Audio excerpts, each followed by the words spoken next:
То с не ми ли дължи 20 лева от 2 седмици? Ко стая, Дани? Какво правиш тук? Ами нищо, брат, тренирам ти. Нищо малко на тренировка, ама ти не ми ли дължиш 20 лева от сумата и време вече? Да, няма проблем. Ще видим някой път, пак ще ги дам. Да, може утре, ама няма да е сега, защото аз трябва да тръгвам също как на тренировка.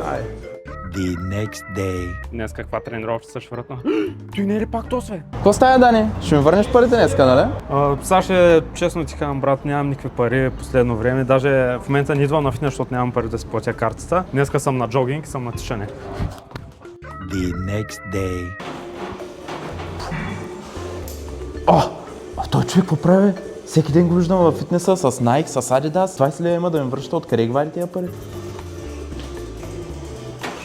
Саша, какво правиш тук? Ти какво правиш тук? Пари нямаш за карта, пари нямаш да ми върнеш 20 лева, всеки ден с чисто нови анцунзи и всеки ден са различни. Как го правиш? Виж сега, аз пари може да нямам, обаче това да нямаш пари не означава, че не трябва да изглеждаш добре. Сега ще ти кажа как става. Много е лесно. Влизаш в SportMax.bg и там имат брутална промоция. Поръчваш си над 150 евро в кошницата, имаш безплатна доставка и 10% отстъпка. Пък и аз, както се досещаш, 150 евро нямам. Твоите 20 лева ги взех, съм ги дал на майка ми, за да може тя да ми даде после пак джобни. И съм се комбинирал с чичо ми, с баща ми и с най-добрия ми приятел, за да си направим тая яката поръчка. Но понеже знам, че ти имаш парички, просто си поръчай, вземи си няколко анцуга, а пък за паричките ще се чуем другата седмица.